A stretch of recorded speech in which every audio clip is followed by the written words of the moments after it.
Hello दोस्तों, नमस्कार। आपका स्वागत है मेरी इस क्लास में। आज का टॉपिक हमारा उदारवादी राजनीतिक सिद्धांत। आज हम पढ़ेंगे उदारवादी राजनीतिक सिद्धांत है क्या। दोस्तों, सबसे पहले वीडियो को लाइक करें, सब्सक्राइब कर दें चैनल को, और वीडियो अच्छी लगे तो एंड तक जरूर देखें। स्टार्टिंग में अच्छी लगने लगेगी अगर टॉपिक समझ आएगा तो आज हम उदारवाद के बारे में पढ़ेंगे कि उदारवाद है क्या, उदारवादी सिद्धांत है क्या, राजनीति का उदारवादी सिद्धांत है क्या। उदारवाद राजस्थान के 3 पॉइंट ये हैं कि राज्य का इसमें नाम मात्र स्तर होता है, खुली प्रतिस्पर्धा होती है, व्यक्तिगत स्वतंत्रता होती है। इसमें राज्य तो होता है लेकिन उसका नाम मात्र ही स्तर होता है, स्थान होता है, और खुली प्रतिस्पर्धा होती है। इसमें कोई भी व्यक्ति को रोका टोका नहीं जाता कि वो कौन सा उद्योग खोल रहा है, उसे सरकार के कोई रूल नहीं होते। सरकार कभी भी अपना हस्तक्षेप नहीं करती व्यक्ति के उद्योगों के बीच। जैसे कि हम अभी जीएसटी वगैरह भरते हैं, हर कोई वस्तु खरीदते हैं तो उसमें जीएसटी तो भरते ही हैं, चाहे वो 1 रुपये की हो, चाहे 5 रुपये की हो, चाहे 10 रुपये की, चाहे 100 रुपये की हो। हम कोई भी चीज़ लेते हैं उसमें जीएसटी लगता ही है, जिसे कहते हैं टैक्स। तो लेकिन उदारवाद का मानना यह है हमें कोई व्यक्ति के ऊपर कोई भी टैक्स लगाने की आवश्यकता नहीं है। यदि व्यक्ति टैक्स फ्री होकर कार्य करता है तो वह समाज का विकास तेजी से कर पाएगा। और इसके जनक जॉन लॉक हैं। देखो, उदारवाद आया हमारा 16वीं से 18वीं शताब्दी के बीच, 1632 से लेकर 1704 के बीच उदारवाद चला था। उसके बाद नव उदारवाद 19वीं से 20वीं शताब्दी के बीच नव उदारवाद आया था। उससे पहले हम उदारवाद के बारे में पढ़ लेते हैं। तो उदारवाद का मेन मोटो क्या होता है, पहले ये जान लेते हैं कि उदारवाद का मेन मोटो क्या है। उदारवाद का मेन मोटो ये है व्यक्तिगत स्वतंत्रता, यानी कि कोई भी व्यक्ति व्यक्तिगत रूप से स्वतंत्र है हर कार्य करने के लिए, तो उसका विकास तेजी से होगा। ये उदारवाद का मानना है। उदारवादी ये मानते हैं, ये उनका सिद्धांत है। तो हम पढ़ते हैं उदारवादी राजनीतिक सिद्धांत क्या है। राजनीति का उदारवादी सिद्धांत राज्य को सभी लोगों के हितों का साधन मानता है। साथ ही यह सिद्धांत आर्थिक उद्देश्यों की प्राप्ति के लिए खुली प्रतिस्पर्धा, सामाजिक और आर्थिक जीवन में सरकार के बढ़ते हस्तक्षेप का विरोध करता है। और इस पॉइंट में ये कहते हैं, जो राजनीति का उदारवादी सिद्धांत है वो कहता है यदि व्यक्ति को खुली प्रतिस्पर्धा, सामाजिक और आर्थिक जीवन में सरकार का हस्तक्षेप ना हो तो व्यक्ति तेजी से अपना विकास कर पाएगा। इन्हें कहने का अर्थ है कि व्यक्ति कोई भी उद्योग खोले, कोई भी कार्य करे, उसमें सरकार का कोई भी उसके ऊपर दबाव नहीं होना चाहिए, कोई भी रूल्स उसके ऊपर नहीं लगाया जाना चाहिए। यदि कोई भी रूल उसके ऊपर नहीं लगाया जाएगा तो अपना बहुत तेज़ी से विकास कर पाएगा। ये सही बात है, ये ऐसा उदारवाद मानते हैं, उदारवादी लोग मानते हैं। जो उदारवादी राजनीतिक सिद्धांत हैं, सिद्धांत को कई विचारों के द्वारा समर्थन किया गया है। मतलब उदारवादी जो सिद्धांत है उसको कई लोगों ने अपनाया है, कई लोगों ने इसकी अलग डेफिनेशन दी है। मैंने आपको ये हर वीडियो में बताया कि कोई भी अगर हमें सिद्धांत देते हैं तो उसकी कोई भी एक डेफिनेशन नहीं होती, उसकी कई डेफिनेशन होती है, जो कई लोगों द्वारा अपने विचार प्रस्तुत किए जाते हैं, उसकी डेफिनेशन दी जाती है। तो जॉन लॉक हो गए, एडम स्मिथ हो गए, जेरेमी बेंथम हो गए, वे एस मिल्टी, एफ ग्रीन, एस एट लास्की और बारकर, इन सब ने इसकी अलग अलग डेफिनेशन दी हैं। लेकिन मेन जनक इनके कौन है? John Locke. जॉन लॉक को इसका इनके जनक कहा जाता है, उदारवाद के जनक, क्योंकि इन्हीं के द्वारा उदारवाद की शुरुआत की गई थी। इसी सिद्धांत का मुख्य रूप से मानना है कि व्यक्ति स्वयं में स्वार्थी होते हैं। वे अपने स्वार्थी लक्ष्य को प्राप्त करने के लिए खुलकर प्रतिस्पर्धा करते हैं। ये तो सही बात है कि हर व्यक्ति, विश्व में कोई व्यक्ति है वो उसके अंदर कोई ना कोई स्वार्थ होता ही है। वो अपने स्वार्थ के लिए हर चीज़ को बढ़ चढ़ कर करते हैं। ये 2 दुकानदार है, 2 सब्जी वाले हैं मान लो, एक आलू 10 रुपये किलो दे रहा है, 15 रुपये किलो दे रहा है, और वो सामने वालों को देख के अपना रेट अपने आप घटा देगा। ये 10 दे रहा है तो मैं भी 10 दूंगा, और मैं 10 नहीं दूंगा तो जो ग्राहक है मेरे पास आएगा नहीं। तो इसी तरह प्रतिस्पर्धा की छूट होती है उदारवाद में। इसी सिद्धांत का मुख्य रूप से मानना है कि व्यक्ति स्वयं में स्वार्थी होते हैं। वे अपने स्वार्थी लक्ष्य को प्राप्त करने के लिए खुलकर प्रतिस्पर्धा करते हैं। उदारवादी लोगों का मानना है कि ऐसी स्थिति में व्यक्ति अपने अनुसार उद्योग स्थापित करता है, अपने आर्थिक स्थिति को मजबूत करता है। तो इससे न सिर्फ समाज में स्थिरता आती है, बल्कि समाज में प्रतिस्पर्धा भी बढ़ती है। और प्रतिस्पर्धा बढ़ेगी तो समाज का विकास तेजी से होगा। ये तो हम पढ़ते हुए आए हैं, ये सच बात है। लेकिन इसमें कुछ कमियां हैं, बहुत सी कमियां हैं। एक बात तो सही कि व्यक्तिगत रूप से स्वतंत्र होगा, प्रतिस्पर्धा होगी तो वो अपना आर्थिक स्तर मजबूत कर पाएगा। परंतु कुछ लोग हैं जिनके पास धन की कमी है, जैसे गरीब है, पिछड़ा वर्ग है, वो अपनी स्थिति कैसे मजबूत करेगा? इसकी आगे हम पढ़ेंगे, इसके बारे में पढ़ेंगे। जो उदारवादी राज्य को एक आवश्यक बुराई को इस रूप में देखते हैं, उनका मानना है कि व्यक्तिगत संबंध में राज्य कानून व्यवस्था बनाए रखने वे निजी संपत्ति को सुरक्षा करने तक ही सीमित होना चाहिए। जो उदारवादी लोग हैं वो मानते हैं कि राज्य का काम क्या है, केवल वो व्यक्ति की सुरक्षा करे और कानूनी व्यवस्था बनाए रखे। इसके आगे वो अपनी सीमाएं पार ना करे। व्यक्तिगत रूप से व्यक्ति को कोई उस पर कानून ना लगाए, उसे स्वतंत्र रहने दे, जो करना चाहता है वो करे। क्या ये संभव है आज के ज़माने में? असंभव है तो आप कमेंट में बताएं। ऐसा कोई संभव बात नहीं है। अगर किसी को संभव लगता है तो बताएं।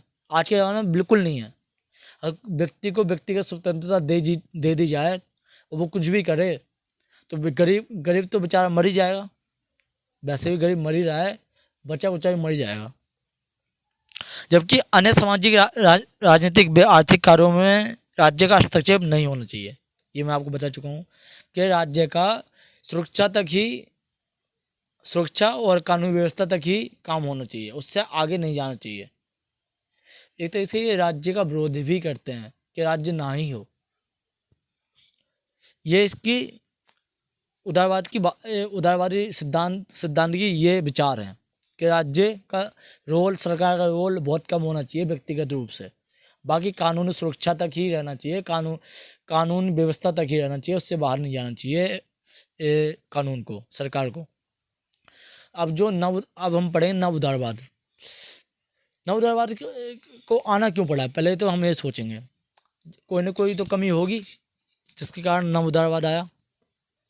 अदरवाइज उदारवाद से तो काम चल ही जाता। लेकिन जो उदारवाद 17वीं शताब्दी में आया था उसमें कमी थी। 1632 से लेकर 1704 के बीच उदारवाद आया, यानी कि 16वीं से 18वीं शताब्दी के बीच उदारवाद का जन्म हुआ, जिसके जनक जॉन लॉक थे।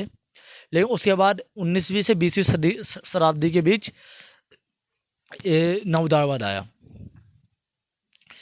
नव उदारवाद में है क्या, हम ये पढ़ेंगे। जो नव उदारवाद है वो 19वीं व 20वीं सदी तक आते आते ऐतिहासिक उदारवादी सिद्धांतों को अनेक प्रकार की आलोचनाओं का सामना करना पड़ा। आलोचना कौन सी थी ये भी पढ़ लेते हैं।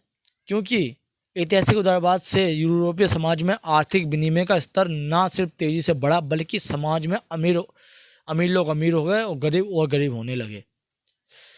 जब उदारवाद आया था तो उदारवाद में ये था कि ये विनिमय का दर तो तेजी से बढ़ा, समाज का विकास तेजी से तो हुआ, लेकिन समाज के सभी लोगों का विकास तेजी से नहीं हुआ।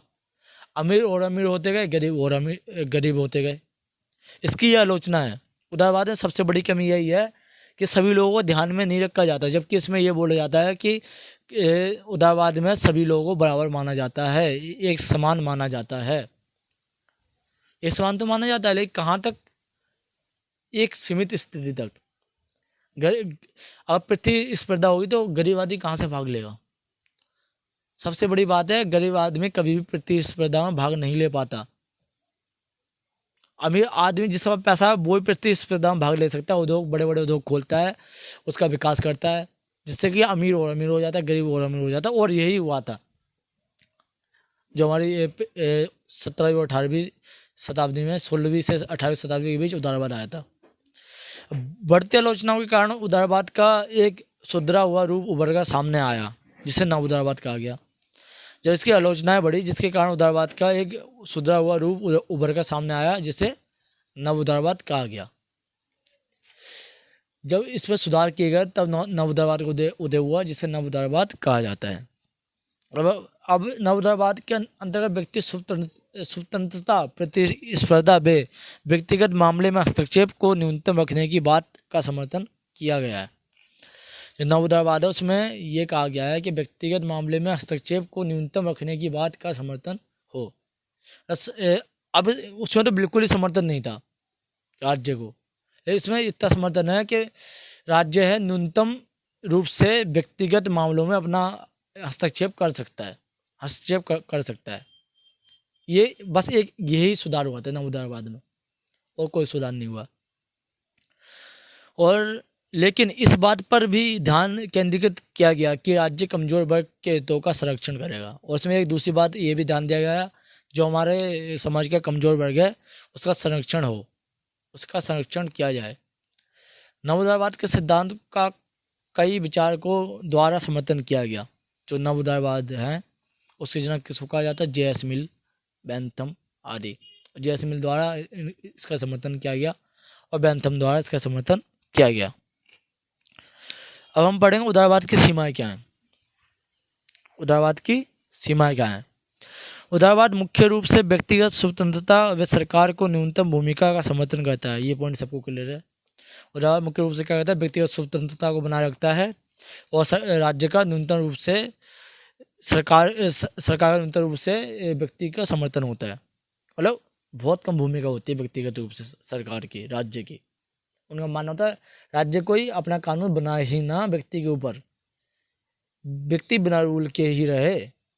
पहला पॉइंट ये कहना चाहता है। और उदारवादी सिद्धांतकार इस बात पर बल देते हैं कि प्रतिस्पर्धा से न केवल समाज में स्थिरता आएगी बल्कि इसमें समानता भी बढ़ेगी। अब उदारवादी सिद्धांतकार क्या कहते हैं कि अगर प्रतिस्पर्धा होगी तो समाज में तो स्थिरता आएगी बल्कि समानता भी बढ़ेगी, जबकि ये कहना बिल्कुल गलत है। समानता तो कहाँ आ रही है? गरीब हो रहा है, अमीर हो रहा है, ठीक है। तो लेकिन इन लोगों के द्वारा इस बात का समर्थन नहीं किया जाता कि प्रतिस्पर्धा का हिस्सा जो नहीं बन सकते उनकी स्थिति क्या होगी। भाई, जो प्रतिस्पर्धा का हिस्सा ही नहीं बन सकता तो उनकी स्थिति तो खराब होगी। गरीब लोग कहाँ से सब बन पाते हैं प्रतिस्पर्धा का? आप देखते हो बड़ी बड़ी कंपनी है, पूमा है या नाइकी है, ये आपस में प्रतिस्पर्धा कर रही है। इसके जो ब्रांड के चीज़ें हैं वो क्या अमीर लोग ही खरीद पाते हैं? मिडिल क्लास लोग नॉर्मल ब्रांड के जूते खरीद लेंगे, स्पार्क से हो गए। जो गरीब आदमी है वो तो लोकल ब्रांड ही पहनता है। तो गरीब आदमी कहाँ हिस्सा बन पाता है प्रतिस्पर्धा का? अमीर आदमी ही प्रतिस्पर्धा का हिस्सा बन पाता है, जिससे अमीर हो जाते हैं, गरीब हो जाते हैं। इसका आपको बच्चों एक बात का मुख्य रूप से ध्यान रखना है। जो है उदारवादी सिद्धांत है वो व्यक्तिगत स्वतंत्रता का ध्यान रखता है, वो व्यक्तिगत स्वतंत्रता और प्रतिस्पर्धा को बढ़ावा देता है। ये कहता है कि व्यक्ति अपनी मन मर्जी के साथ उद्योग खोले, उसमें सरकार को रोल नहीं होगा। मतलब जो हम जैसे कि कर भरते हैं, टैक्स, हर चीज़ टैक्स भरते हैं, चाहे वो 1 रुपये की चीज़ हो, चाहे वो 5 की हो, चाहे 10 की हो, चाहे 50 की हो, सब पर GST टैक्स भरते हैं। सही बात है।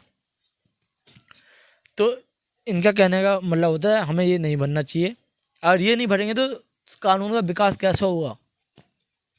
उदारवादी सिद्धांतकार के द्वारा कमजोर वर्ग को अलग से सुविधाएं प्रदान करने का कोई समर्थन नहीं किया जाता। जो उदारवादी सिद्धांत है उसमें ये कहा गया है कमजोर वर्ग को कोई समर्थन नहीं मिलेगा, जिसके कारण उनकी स्थिति दयनीय हो जाती है। जब कमजोर वर्ग को समर्थन नहीं दिया जाता तो उनकी स्थिति दयनीय हो जाती है। ये सबसे बड़ी आलोचना है, इसकी सीमा है। मतलब इसको आलोचना में भी जोड़ सकते हैं इस पॉइंट को। जब उदारवादी सिद्धांत में व्यक्ति कमजोर वर्ग पे ही ध्यान नहीं दिया जाएगा तो समाज का विकास कैसे होगा? समाज का विकास का अर्थ ये होता है समाज में रहने वाले सभी लोगों का विकास होना, चाहे वो गरीब हो चाहे अमीर हो। विकास तो सबको जरूरी है। तो बेसिक रूप से देखा जाए, हर आदमी की तीन ही चीज़ों की जरूरत होती है, रोटी, कपड़ा और मकान। मकान ना हो फिर भी व्यक्ति खाने के बल पे रह लेगा, लेकिन मकान की जरूरत तो होती है। हर भारत में अलग अलग मौसम होते हैं, उनसे बचने के लिए। अब बेसिक चीज़ ही व्यक्ति को नहीं मिलेगी तो व्यक्ति कहाँ से अपना विकास करेगा। अब गरीब के पास कुछ होगा नहीं तो कहाँ से वो प्रतिस्पर्धा में भाग लेगा। ये इसकी आलोचना है, उसकी सीमाएं में ही इसकी आलोचना आपको मिल जाएंगी। तो उदारवाद का इतना सारी टॉपिक है, उदारवादी सिद्धांत इतना ही कहता है। बेटा ये बहुत बड़ा टॉपिक है जो मैं आपको छोटे करके समझाना चाहता हूँ और समझा भी रहा हूँ। आप लोग वीडियो तो देखते हैं, लेकिन उसको लाइक सब्सक्राइब नहीं करते, कमेंट भी नहीं करते। अरे दोस्तों, वीडियो अच्छी लग रही है तो लाइक करो, सब्सक्राइब करो चैनल को और शेयर भी कर दो। आपके लिए ही मेहनत करता हूँ मैं, इसे लाइक सब्सक्राइब जरूर करें। आज की वीडियो में इतना ही, धन्यवाद।